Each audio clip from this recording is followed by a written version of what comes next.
Demi memenuhi syarat kelulusan, mahasiswa tidak segan-segan merogoh kocek jutaan rupiah untuk membayar si joki skripsi ini.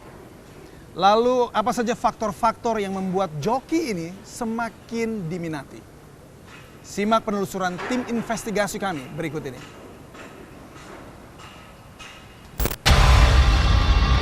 Praktik jasa pembuatan tugas akhir ini memang sudah lama terjadi di kalangan mahasiswa. Mirisnya, praktik ini justru semakin lama, semakin banyak. Sang joki mengakui bahwa jasa pengerjaan yang ia terima tak hanya skripsi saja. Ia juga menerima pembuatan karya ilmiah dalam bentuk tesis untuk S2 dan disertasi untuk jenjang S3. Saya mengerjakan skripsi juga, mengerjakan tesis juga, disertasi juga. Perguruan tinggi swasta juga ada, perguruan tinggi negeri juga ada. Dan ya lumayan banyak sebenarnya. Dalam menjalankan bisnis jual beli skripsi ini, Bontot sudah mempunyai trik khusus. Bontot tidak pernah keteteran dan selalu siap untuk menerima orderan yang diberikan kepadanya. Sebenarnya proses pengerjaannya itu cuma 30 menit. Jadi untuk mengerjakan bab 1 sampai bab 3 itu cuma butuh waktu 30 menit. Cuman kan mereka biasa mengerjakannya kan 3 bulan.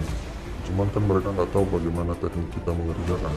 Saya bisa mendapatkan satu skripsi baru dari 2 judul skripsi yang berbeda. Nah itu cuma butuh waktu 30 menit sebenarnya selesai.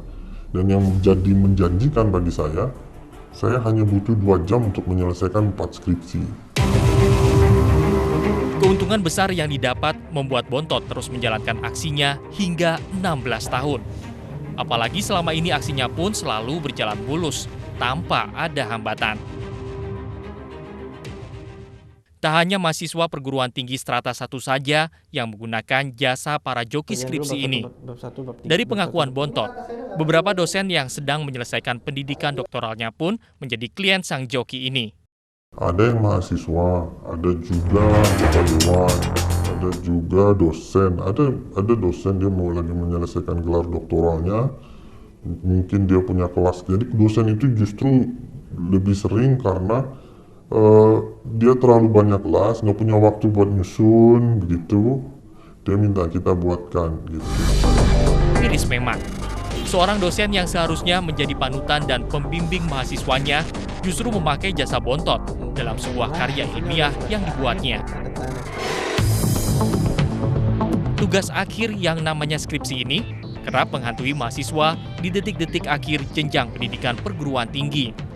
Oleh sebagian mahasiswa, skripsi dianggap tugas yang paling berat selama kuliah. Skripsi tak ubahnya benteng pertahanan yang harus didobrak dan dirobohkan guna memperoleh gelar sarjana. Tim investigasi Anyus TV juga menemui seorang narasumber yang merupakan lulusan salah satu perguruan tinggi negeri di Indonesia. Kami menyamarkan namanya menjadi Jaja. Pria yang lulus dari Fakultas Hukum ini mengaku menggunakan jasa joki skripsi untuk menyelesaikan pendidikan S1-nya. Alasannya karena gue udah terlalu mepet masa studi gue, jadi gue pakai joki skripsi. Sih itu. Ultimatum kampus agar dirinya segera menyelesaikan skripsi menjadi alasan Jaja memakai jasa joki skripsi. Jika tidak, ia terancam dikeluarkan dari kampus secara paksa. Dengan memilih menggunakan jasa joki skripsi ini, Jaja merasa bebannya pun menjadi ringan. Dengan membayar sesuai tarif yang telah ditentukan, skripsinya pun selesai paling lama 1 bulan, lolos sidang, dan ia pun dinyatakan lulus sebagai sarjana. Pokoknya yang dia kerjain sih sebenarnya skripsinya itu dari judul perubahan terus sampai bab 5, pokoknya sampai semua babnya itu dia ngurusin tanpa gua harus ribet mikir. Kalau ngerjain sendiri, kalau fokus ya tinggal skripsi doang tuh sebenarnya juga cepet, paling nggak sebulan 2 bulan. Tapi kalau lo ada joki, lo lebih enak gitu loh.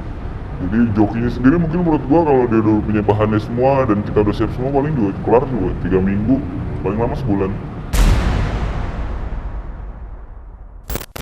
Pengguna jasa joki skripsi ini ternyata tidak hanya mahasiswa dari perguruan tinggi swasta saja, tetapi juga dari perguruan tinggi negeri, termasuk dari program doktoral dan juga magister.